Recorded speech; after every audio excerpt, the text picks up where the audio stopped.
அல்ஹம்துலில்லாஹி ரப்பில் ஆலமீன். அல்லாஹும்ம ஸல்லி அலா முஹம்மதின் அல்லாஹும்ம ஸல்லி அலைஹி வஸல்லம். கண்ணியத்திற்கும் மரியாதைக்கும் உரிய சகோதரர்களே, பாசத்திற்குரிய மூமின்களே, புனிதமான ரமதானுடைய மாதத்திலே 2 பகுதிகளை இன்றோடு நாம் நிறைவு செய்துவிட்டோம். 2 நல்ல செய்தி. நல்ல செய்தினா, நாளையிலிருந்து ரமதானுடைய இறுதி 10 துவங்குது. இந்த இறுதி 10ல் ஒன்றில் தான் அல்லாஹ் லைலத்துல் கத்ரை வச்சிருக்கிறான். அந்த லைலத்துல் கத்ர் யாருக்கு கிடைச்சதோ அவர் தான் இந்த ரமதானுடைய பாக்கியம் பெற்றவர். அல்லாஹ் நமக்கு நசீபை தருவானாக. இவ்வாண்டு ரமதானினுடைய லைலத்துல் கத்ரை அடைந்த மக்கள் கூட்டத்தில் நம்மை சேர்ப்பானாக. இது ஒரு செய்தியா? இன்னொரு நல்ல செய்தி, குரானில் 25 ஜுஸ் முடிஞ்சிருச்சு. அதனால் நாளிலேருந்து இன்னொரு 10 நிமிஷம் குறைஞ்சிரும். அல்லாஹ் நிறைய பேர் மாஷா அல்லாஹ் சொல்கிறாங்க, சந்தோஷமாக. அல்ஹம்துலில்லாஹ். அன்பான சகோதரர்களே, மூசா அலைஹிஸ்ஸலாமை பற்றி 2 நாட்களாக பார்த்து விட்டோம். இன்று மூசா அலைஹிஸ்ஸலாமுடைய வாழ்வின் அடுத்த பகுதி. குழந்தையாக இருக்கும் பொழுது மூசா அலைஹிஸ்ஸலாம் எப்படி இருந்தாங்க, அதுக்கு அடுத்து வளர்ந்து வாலிபமாகி அவர்கள் மதியன் தேசத்துக்கு போயிட்டு பின்ன வந்த அந்த காலகட்டம் எப்படி இருந்தது. இப்போ ரிட்டன் மதியனிலேருந்து எஜிப்துக்கு போகிறாங்க. போகிற வழியில் தான் அல்லாஹ்வை சந்திக்கிறாங்க. அல்லாஹுடைய பேச்சு கிடைக்குது. அல்லாஹோடு பேசினாங்க, சந்திக்கலை. அல்லாஹ்வோடு நேரடியாக பேசினார்கள். பேசி அவர்களுக்கு நபித்துவமும் வழங்கப்படுகிறது. இப்போ 10 ஆண்டுகளுக்கு பிறகு மறுபடியும் எஜிப்துக்குள்ள ஹஜ்ரத் மூசா அலைஹிஸ்ஸலாம் நபியாக போகிறார்கள். நபியாக போவதற்கு முன்னால் அல்லாஹ்விடத்தில் ஒரு கோரிக்கை வச்சாங்க. யா அல்லாஹ், எனக்கு துணையாக ஒரு ஆள் வேணும். அதுக்கு என் குடும்பத்திலிருந்தே என்னோட உடன் பிறந்தவர் ஹாரூனையும் நபியாக நீ ஆக்கி கொடுத்துரு. மூசா நபி வரலாற்றினுடைய துவக்கத்திலேயே நாம் சொல்லியிருந்தோம். ஹஜ்ரத் மூசா அலைஹிஸ்ஸலாம் எந்த அளவுக்கு அல்லாஹ்ட்ட உரிமையாக பேசுவாங்கன்னா, என் குடும்பத்தில் ஒருத்தரை நீ நபியாக மாற்றணும்னு கேட்டாங்க, அல்லாஹ் மாற்றி கொடுத்துட்டான். அந்த அளவுக்கு மூசா அலைஹிஸ்ஸலாமுக்கும் அல்லாஹ்வுக்குமான அந்த தொடர்பும் பேச்சுவார்த்தையும் இருந்தது. அஹி ஹாரூனு ஹுவ அஃப்ஸஹ் மின்னி லிசானா, என்னை விட என் தம்பி ஹாரூனு நல்லா பேசுவார். எந்த திக்கு திணறல் இல்லாமல் மடை திறந்த வெள்ளம் சொல்லுவாங்க தமிழில்.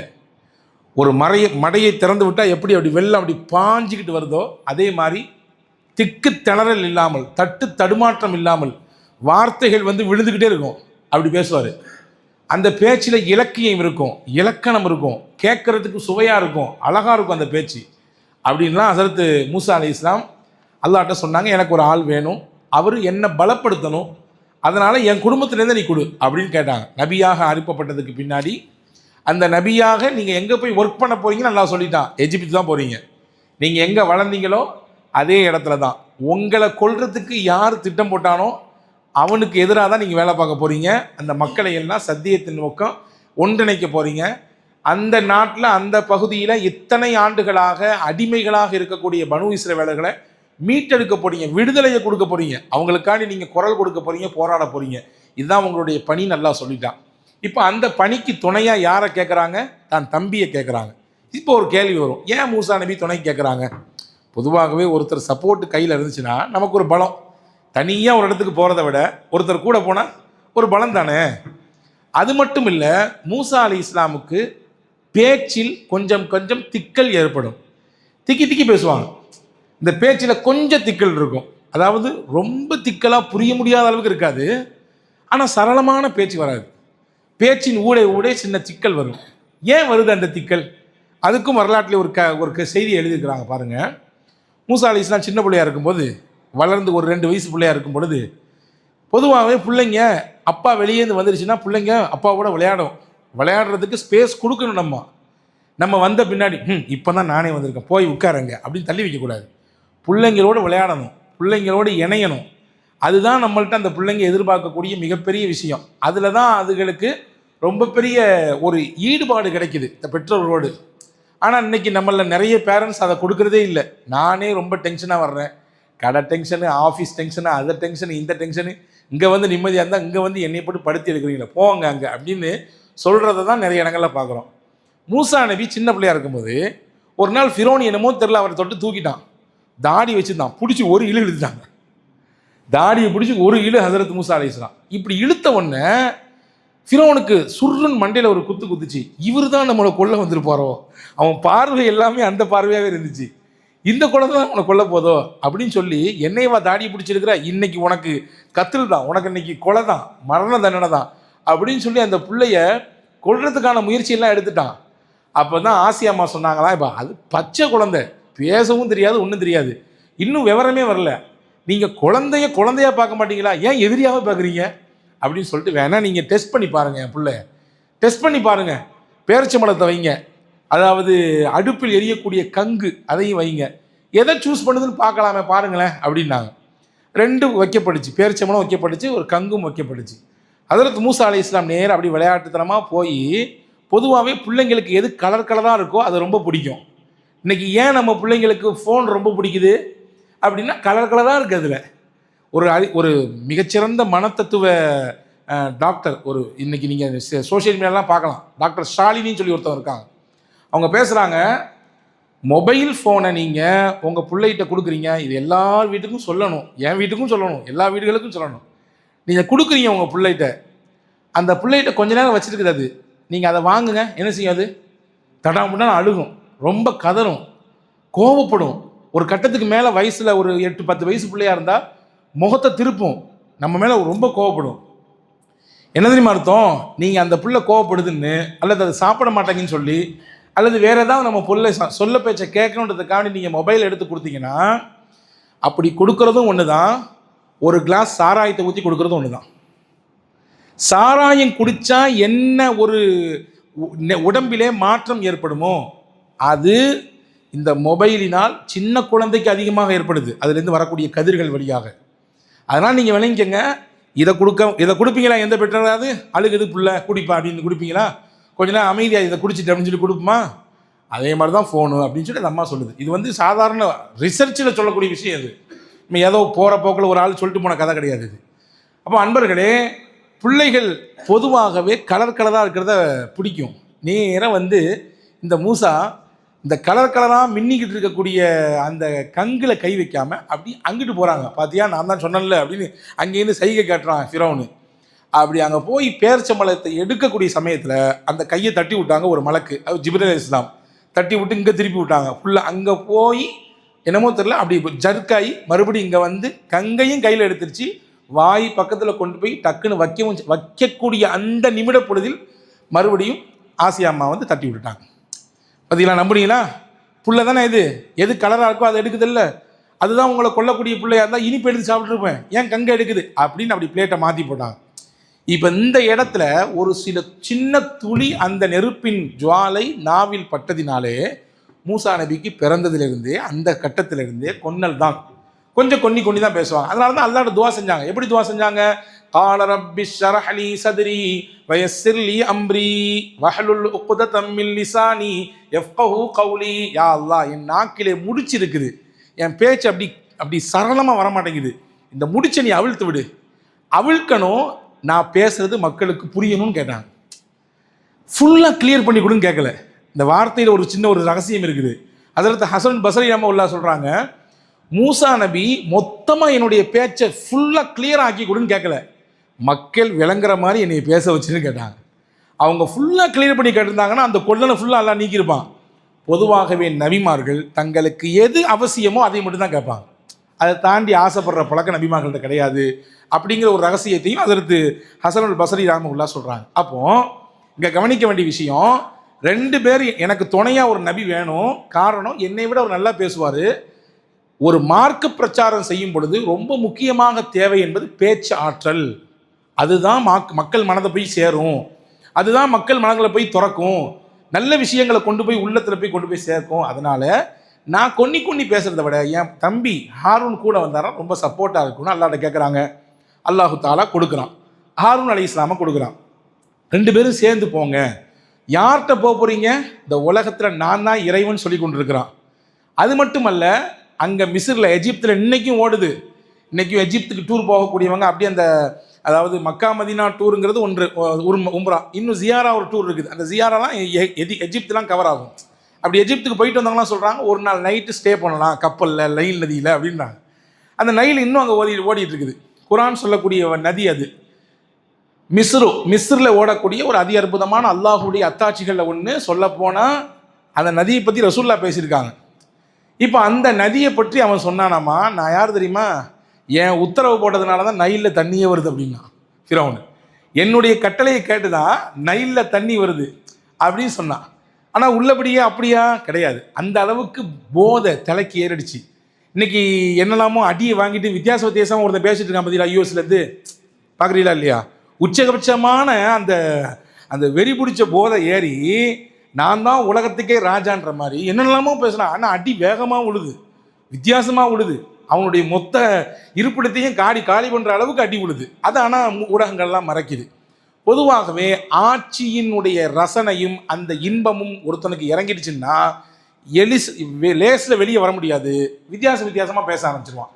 அந்த பேச்சினுடைய உச்சகட்டம் தான் ஃபிரௌன் சொன்னால் நான் தான் உங்களுக்கு இறைவன். அவனுக்கு ஆப்போசிட்டாக நீங்கள் போக போகிறீங்க. அவன்கிட்ட போனாலுமே கூட ரொம்ப சாஃப்டாக டீல் பண்ணுங்கள், கரடு முரடாக பேசிட வேண்டாம், ரொம்ப அழகாக பேசுங்க, ஞானமாக. அதாவது அவங்க உள்ளத்தை தொடர விதத்தில் ரொம்ப அழகிய முறையில் விஷயத்தை எடுத்து வைங்கன்னு சொல்லி அல்லாஹு தாலா சொல்லித்தான் ஹஜரத் மூசா அலை இஸ்லாம் அவர்களையும் ஹஜரத் ஹாரூன் அலை இஸ்லாம் அவர்களையும் ரெண்டு பேத்தையும் சேர்த்தி அனுப்பின பின்னாடி போனாங்க, ஃபிரௌன்கிட்ட போய் பேசினாங்க. ஒரு நீண்ட பெரும் கதை இது. இந்த இதுலேருந்து எடுத்துட்டு நீங்கள் மூசா அலை இஸ்லாமுடைய கடைசி வாழ்க்கையை பற்றி பேசுகிறத எடுத்தாலுமே பாயிண்டாக சொன்னால் இன்னொரு 4 நாள் நான் பேச வேண்டியது வரும். அவ்வளோ செய்திகள் இருக்குது மூசா அலை இஸ்லாமை பற்றி. அதனால் சுருக்கமாக சொல்கிறேன். மூசா அலை இஸ்லாமோட பேசினாங்க. அல்லாஹ்னா யாருன்னு கேட்டான். அதற்கு மூசா அலை இஸ்லாம் விளக்கம் கொடுத்தாங்க. அந்த விளக்கம் அவனுக்கு புரியத்தான் செஞ்சுது. ஆனாலும் அவனுடைய இருமாப்பு, அவன்கிட்ட இருந்த அந்த பிடிவாதம் அவனை ஏற்றுக்கொள்ள செய்யலை. ஒரு கட்டத்தில் அல்லாஹு தாலா மூசா அலை இஸ்லாமுக்கு அற்புதம் கொடுத்துருந்தான். என்ன அற்புதம் கொடுத்துருந்தான்? 2 அற்புதம் கொடுத்துருந்தான். முதல் அற்புதம் அவங்க வச்சிருந்த கைத்தடி. அந்த கைத்தடி ஒரு அற்புதம் தான். ஏன் அற்புதம்? அதை தூக்கி கீழே போட்டால் அது பாம்பை மாறிடும். நிறைய பேரை பாம்பை கண்டால் தமிழில் ஒரு வார்த்தை இருக்குது, படை நடங்கும் அப்படிம்பாங்க. இன்றைக்கும் எல்லாத்துக்கும் அந்த அச்சு இருக்க தான் செய்யுது இல்லையா? அப்போ தூக்கி போட்டால் பிரம்மாண்டமாக பாம்பாக மாறிடும், தூக்கி அடிச்சிடும் எல்லாத்தையும். இது ஒரு அற்புதம். 2வது அற்புதம் அவங்க கையே ஒரு அற்புதம். அப்படி கையை இப்படி சட்டையில் உள்ளே விட்டு அப்படி வெளியே எடுத்து காமிச்சிட்டாங்கன்னா பலன்னு மின்னுமா அந்த கை.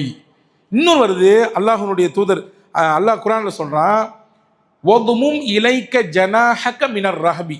உங்களுக்கு ஏதாவது அச்சம் ஏற்பட்டால், மனதால் ஏதாவது சோர்வு ஏற்பட்டால் நீங்கள் ஒன்றும் பயப்படாதீங்க, அந்த கையை எடுத்து உங்கள் நெஞ்சுக்கு மேலே வச்சுக்கோங்க, உங்கள் நெஞ்சில் வச்சு அழுத்தமாக பிடிச்சிக்கங்க. உங்களுடைய மனசில் இருக்கக்கூடிய பாரமெல்லாம் தீந்துடும், மன அழுத்தமெல்லாம் மாறி போயிடும். இந்த ஆயத்திற்கு விளக்கம் சொல்லுகிற அறிஞர் பெருமக்கள் சொல்கிறாங்க, நபிமார்கள் செய்த விஷயத்தை நாமும் செய்வது சுன்னத்து.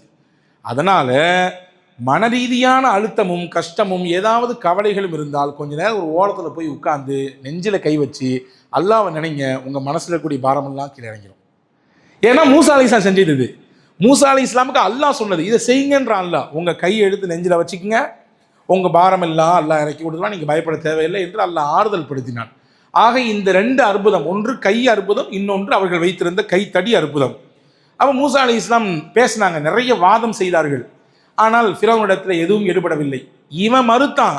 ஆனால் அந்த மக்கள் பனூ இஸ்ரவேலர்கள் மூசா அலை இஸ்லாமை ஏற்றுக்கொண்டார்கள். ஒரு பெருங்கொண்ட கூட்டம் மூசா அலை இஸ்லாமை ஒத்துக்கொண்டது, நபியாக அவர்கள் அங்கீகரித்தார்கள். அந்த சமயத்தில் தான் மூசா அலை இஸ்லாமுக்கு ஒரு டீம் அங்கே ஃபார்ம் ஆன பின்னாடி, தனக்குன்னு ஒரு கூட்டம் சேர்ந்ததற்கு பின்னாடி நேரடியாக எதிர்த்தாங்க ஃபிரௌனை. என் மக்களை நீ உன்கிட்ட இருந்து அடிமைப்பட்டு கிடக்குது பல வருஷங்களாக, நீ அடிமைகளை விட ரொம்ப மோசமாக நடத்திக்கிட்டு இருக்கிற, அதனால் அந்த மக்களை எல்லாம் நீ விடுவிச்சிடு, அவங்களுக்கு விடுதலையை கொடு, அவங்க சுதந்திரமானவர்களாக மாற்றணும். அல்லாஹ்வுடைய உத்தரவு, அல்லாஹ் எனக்கு அப்படி தான் சொல்லி அனுப்பியிருக்கான், அவங்கள நான் கூட்டிகிட்டு போக போகிறேன், அவங்கள நீ உன்கிட்டேருந்து விடுவித்திடணும் சொல்லி நேரடியாக ஃபைட் பண்ணாங்க. அவன் சொன்னான், யார்கிட்ட நீ பேசிகிட்டு இருக்கிற, யார்கிட்ட பேசுகிறேன்னு தெரியுது தானே உனக்கு, எவ்வளோ பெரிய ரவுடி தெரியுமா, நான் ஆரம்பத்தில் ரவுடியாக இருந்தவன், இன்னைக்கு ஒட்டுமொத்த எஜிப்துமே என் கண்ட்ரோலில் இருக்குது, என் கண் இமைக்கு தப்பி நீங்கள் ஒரு அடி கூட எடுத்து வைக்க முடியாது, அதனால் பார்த்துக்கோ, உன் சமுதாயம் எப்பொழுதுமே அடிமை தான், இப்படி தான் கீழே கிடக்கணும், அவங்க எந்திரிச்சுலாம் வர முடியாது, நான் அவங்கள போட்டு படுத்து எடுக்க தான் செய்வேன் அப்படின்ற மாதிரிலாம் ஃபிரௌன் ஹஜரத் மூசா அலை இஸ்லாம் இடத்துல எதிர்த்து பேசினார். அல்லாஹ்வுடைய உத்தரவு வந்துச்சு. மூசா அலை இஸ்லாம் அவர்களை ஏற்றுக்கொண்ட கூட்டம் நாளுக்கு நாள் கொஞ்சம் கொஞ்சமாக கூடியது. பொதுவாகவே நல்ல விஷயத்தை கேட்பதற்கு ஆரம்பத்தில் அல்லாஹ் கொஞ்சமான மக்களைத்தான் தேர்வு செய்வான். காலப்போக்கில் அது தொடர்ச்சியாக நடக்கும் பொழுது அல்லாஹ் தானாக கூடிடுவான் கூட்டத்தை, தானாக ஒரு கூட்டத்தை எல்லாம் கூட்டிடுவான். அப்படி தான் நபிமார்களுக்கு கூடினாங்க. எல்லாமே கொஞ்சமாக தான் இருந்துச்சு. ரசூலுல்லாஹ் ஆரம்பத்தில் யார் ஏற்றுக்கிட்டா? 4 பேர் தான் ஏற்றுக்கிட்டாங்க. அர்க்கம்னு ஒரு வீடு இருந்துச்சு, சஹாபியினுடைய வீடு. அந்த அந்த வீடு 10க்கு 10 தான் இருக்கும் மொத்தமேட்டு. அந்த வீட்டில் தான் இஸ்லாம் முதல்ல துளிர் விட்டுச்சு. ஆனால் ஒரு கட்டத்தில் ஒரு 10 வருஷம் 15 வருஷம் கேப்பில் எப்படி ஆட்சி, மக்காவின் ஆட்சியே முஸ்லீம்கள் கைகளுக்கு மாறி போச்சு இல்லையா? அதெல்லாம் அல்லாஹ் கொடுக்கக்கூடிய அந்த நிதானமாக சகிப்புத்தன்மையோடு பொறுமையாக களத்தில் எல்லா கஷ்டங்களையும் நின்று ஃபேஸ் பண்ணக்கூடியவங்களுக்கு அல்லாஹ் கொடுக்கக்கூடிய கிஃப்ட் அது. பயந்து பின்னாடி வாங்கிடக்கூடாது. மூசா அலைஹிஸ்ஸலாம் நின்னாங்க, அல்லாஹ் உத்தரவு கொடுத்தா நீங்கள் கிளம்புங்கன்ட்டு. உங்களை யார் ஏற்றுக்கிட்டாங்களோ அந்த மக்களை கூப்பிட்டுட்டு நீங்கள் கிளம்புங்க, எஜிப்தை விட்டு கிளம்பலாம். கிளம்பி நீங்கள் எங்கே போகலாம்? சிரியாவுக்கு போகணும். அதாவது பைத்துல் முகத்தஸ் இருக்கக்கூடிய அந்த பகுதிக்கு போகணும். பைத்துல் முகத்தஸ் இருக்கக்கூடிய பகுதியில் தான் பல நபிமார்கள் வந்தார்கள். அங்கே தான் பல நபிமார்கள் அடக்கம் செய்யவும் பட்டிருக்காங்க. இப்போ மூசா அலைஹிஸ்ஸலாம் தன்னுடைய கூட்டத்தை எல்லாத்தையும், ஈமான் கொண்ட மக்களை எல்லாத்தையும் கூப்பிட்டாங்க. பனு இஸ்ரவேலர்களை குறிப்பாக கூப்பிட்டாங்க, ஏன்னா அவங்க சமுதாயம் அது.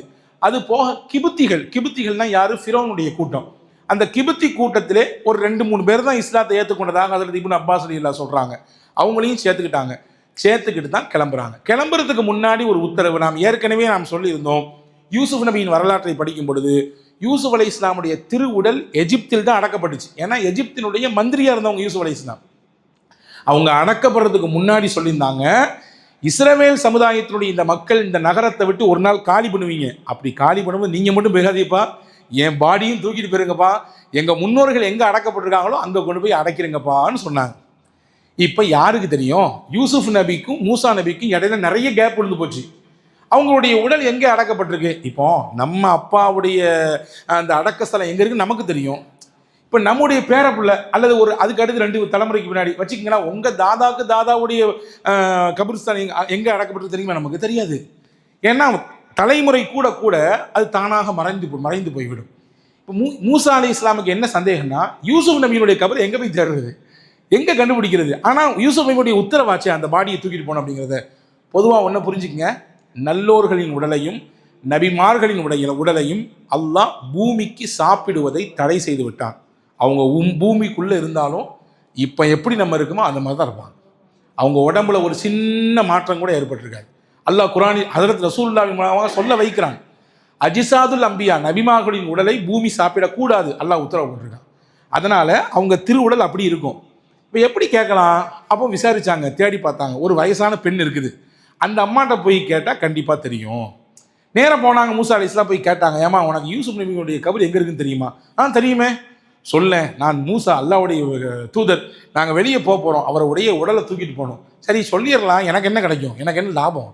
ஏதாவது லாபம் இருந்தால் சொல்லலாம். என்னம்மா வேணும் கேள, என்ன கேட்டாலும் கிடைக்குமா? சரி கேளு, என்னால் முடிஞ்ச அளவுக்கு இதை கேட்டால் தருவேன். உங்களோட நாளைக்கு சொர்க்கத்தில் நான் இருக்கணும் அப்படின்னு கேட்டுச்சு. உங்களோட சொர்க்கத்தில் நாளைக்கு நான் மறுமையில் இருக்குன்னு கேட்டுச்சு. அல்லாஹ்ட்ட கேட்டாங்க, யா அல்லாஹ், இது என்ன இது சோதனையாக இருக்குது, சொர்க்கத்தை முடிவு பண்ணுறது நானா இல்லையே நீ ஆச்சே, என்ன பண்ணுறது? அல்லாஹ் சொன்னா, நீங்கள் அல்லாஹ்வுடைய தூதர், நீங்கள் அந்த பெண்ணு கேட்குறத கொடுத்துட்டு பேசாமல் கிளப்பி எடுத்துகிட்டு வாங்கன்னா.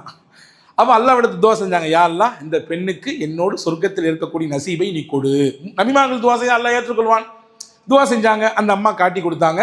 அதுக்கடுத்து அந்த பாடியை எடுத்துகிட்டு இங்கேருந்து கிளம்பி போகிறாங்க. போகும் பொழுது தான் செய்தி கேள்விப்பட்டு ஃபிரௌனுடைய கூட்டமும் இந்த கூட்டத்தை துரத்துகிறது. இங்கே இருந்தால் நம்ம பல பேர் கேள்விப்பட்டிருப்போம் அந்த நிகழ்ச்சியை. ஃபிரௌனை துரத்துனாங்க, நைல் நதிக்கு போனாங்க, அந்த நைல் நதி பாதையாக பிறந்துச்சு, 12 பாதைகள் பிறந்தது என்றெல்லாம் நம்ம கேள்விப்படுறோமா இல்லையா? அது பல முறை கேள்விப்பட்டிருப்போம். அதை சுருக்கமாக சொல்கிறேன். துரத்திக்கிட்டு போகிறாங்க. துரத்திக்கிட்டு போகும் பொழுது இவங்களுக்கு பயம் ஏற்படுது. என்ன பயம் ஏற்படுது? ஆகா, ஃபிரௌன் பெருங்கொண்ட கூட்டத்தை கூட்டிகிட்டுலாம் வர்றேன், நம்ம கொஞ்சமாக மைனாரிட்டி பீப்புளாக இருக்கமே, அவன் மெஜாரிட்டியான ஆட்களை தூக்கிட்டு வர்றானே, என்ன பண்ணுறதுன்னு கேட்கும் பொழுது தான் ஹஜ்ரத் மூசா அலைஹிஸ்ஸலாம் சொன்ன வார்த்தை குர்ஆனில் பதிவாயிருக்கு, இன்ன மஅய்ய ரப்பி சயஹ்தீன். நீங்கள் பயப்படாதீங்க, என் கூட அல்லாஹ் இருக்கிறான், நமக்கு அவன் தான் வழிகாட்ட போகிறான். எதிரி வர்றான், நம்மளை அழிக்க போகிறான், நம்மளை இல்லாமல் ஆக்க போகிறான்லாம் நினைக்க வேண்டாம். அவங்களோட ஆட்சி இருக்கும், அதிகாரம் இருக்கும், பவர் இருக்கும், எல்லா விதமான ஃபோர்ஸும் அவன்கிட்ட இருக்கும். அவன் எல்லாம் வச்சுக்கிட்டோம், நம்மள்ட்ட அல்லாஹ் இருப்பான், அவ்வளோதான். இதுதான் ஒரு மூமினுடைய பாடம் இங்கே எடுக்க வேண்டியது. சொன்னாங்க மூசா அலைஹிஸ்ஸலாம், சொல்லிட்டு என் கூட வந்துக்கிட்டே இருக்கீங்கன்னாங்க. எதிர்த்தாப்புல நைல் வந்துருச்சு, பெரிய நதி குறுக்கிட்டு கிடக்குது. அல்லாஹ்ட்ட கேட்டாங்க, என்ன செய்யணும்? அடிங்க, கம்பை வச்சு, நான் தான் கொடுத்துருக்கேன் அற்புதம் உங்களுக்கு, அடிங்கன்னாங்க. அடித்தாங்க. அங்கே தான் பாதை பிளந்தது. மூசா அலைஹிஸ்ஸலாம் அந்த தண்ணீருக்குள்ளே நடந்தார்கள். ஒட்டுமொத்த சமுதாயம் நடந்தது. இதை எல்லாம் அவன் பார்க்குறான். பின்னாலேருந்து வந்திருக்கக்கூடிய ஃபிரௌனும் அவனுடைய கூட்டமும் பார்க்குது. என்னடா இது ஆச்சரியமாக இருக்குது, பெரிய பயிலாக இருக்காங்க, மூசா சூனியக்காரர், பெரிய சூனியக்காரர் தான் போல தெரியுது அப்படின்ற எண்ணம் தான் அவனுக்கு மேலிடுது. இது அல்லாஹ்வுடைய அற்புதம் தெரியல. ஒரு மூமினுக்கு அற்புதம் தெரியும், ஈமான் வட்டத்தில் இல்லாதவனுக்கு எப்படி தெரியும்? அது வந்து மாயம் மந்திரம் தான் நினைப்பான் இல்லையா? அப்போ அவன் அப்படி நினைச்சான். ஹஜ்ரத் மூசா அலைஹிஸ்ஸலாம் கடந்து அங்கிட்டு ஒரு பாதி ஆற்றை கிராஸ் பண்ணி போயிட்டாங்க. பாதி ஆற்றை கிராஸ் பண்ணியாச்சு. பாதி ஆற்றை கிராஸ் பண்ண முன்னாடி இந்த கூட்டம் வந்துருச்சு. என்ன பண்ணுறதுன்னு இப்படி முழிச்சாங்க. அவங்க தான் போகிறாங்க, இல்லை பின்னாடியே போயிடுவோன்னு இவங்களும் இறங்கிட்டாங்க. இவங்களும் இறங்கினாங்க. அவங்க மொத்த ஆற்றையும் கிராஸ் பண்ணாங்க. இப்போ இவங்க எங்கே வந்திருப்பாங்க? நடு சென்ட்ரலில் சரியாக பாதிக்கு வந்திருப்பாங்க. அப்படி வரும் பொழுது அல்லாஹு தாலா அந்த ஆற்றினுடைய பாதையை அடைத்து விட்டான். போட்டு கொடுத்தவன் அவனாச்சே. பாதையை நீங்களா போட்டீங்க, நம்மளா போட்டோம்? அல்லாஹ் பாதையை போட்டான். போட்ட பாதையை அவனே மூடிவிட்டான். அப்பொழுதுதான் ஃபிரௌன், ஆஹா மூசா சொன்னாரே கேட்கலையே, இப்போ பாதை அடப்பட்டு போச்சே, இது உண்மையிலேயே மாயம் கிடையாது, மந்திரம் கிடையாது, அவர் இறை தூதர் தான் போல தெரியுது அப்படின்னு அவன் கழுத்தை பிடிச்சி மவுத்து ரூஹ் பிரியக்கூடிய நேரத்தில் ஒரு வார்த்தை சொன்னான். அல்லாஹ் குர்ஆனில் பதிவு செய்கிறான். கால ஆமன்து அன்னஹு லா இலாஹ இல்லல்லதி ஆமனத் பிஹி பனு இஸ்ராயில். இஸ்ரவேலர்கள் எந்த இறைவனை ஏற்றுக்கொண்டிருக்கிறார்களோ அவர்களை நானும் ஏற்றுக்கிட்டேன் அப்படின்னு சொன்னான். சொன்ன உடனே ஜிப்ரீல் இறங்கி வந்து மண் எடுத்து வாயில் வச்சு ஒரே அடி. இப்போமா சொல்கிற நீ இந்த மௌத்தா போகும்போது சொல்கிறியா? நீ என்ன மௌத்தை பார்த்த பின்னாடி சக்கராத்தில் வந்து சொல்கிறியா? பொதுவாக மனிதர்களுக்கு எதுவரை தௌபாவின் நசீபுண்டு, சக்கராத் கர்கரா சொல்லுவாங்க, தொண்டையை வந்து அடைக்கும், ரூஹு தொண்டையை அடைக்கும். நீங்கள் பார்க்கலாம், மௌத்தாக உங்களுக்கு பக்கத்தில் இருந்தீங்கன்னா அந்த சத்தம் கேட்கலாம். அந்த நேரம் வரை ஒருத்தர் தௌபா செய்யலாம், அல்லாஹ் மன்னிச்சிடுவான். எப்போ சக்கராத்து வந்துடுச்சோ அதுக்கடுத்து தலைகீழ புரண்டு தௌபா கேட்டாலும் மன்னிப்பு கிடையாது. இப்போ இவன் சக்கராத்துலேருந்து கேட்டான், வாயில் வச்சு அடைச்சாரு.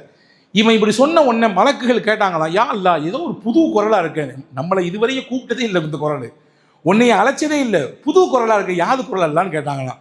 இப்போ அல்லாஹ் சொன்னானா, யார் அல்லான்னு சொல்லிட்டு இருந்தானோ அந்த பையன் தான் கூப்பிட்றான். இப்போ யார் நான் தான் அல்லன்னு சொல்லிட்டு இருந்தாலும் அவன் தான் சத்தம் போடுறான், யா அல்லாஹ் அவனுக்கு பதிலே நீ கொடுத்துறாத, அவனை கட் பண்ணு அப்படின்னு மலக்குகள் சொன்னாங்களாம். அதனால் கட் பண்ணப்பட்டவர் தான் ஃபிரௌன். ஃபிரௌன் அழிந்து போனான், அவன் கூட்டமும் அழிந்து போனது. இந்த நதிக்கரையிலிருந்து அப்படியே பாதுகாக்கப்பட்ட மூசா அலைஹிஸ்ஸலாம் அந்த சமுதாயத்தோடு ஒரு பெருவாழ்வை, அடுத்து புது வாழ்வை வாழ்வதற்கு பயணித்தார்கள்.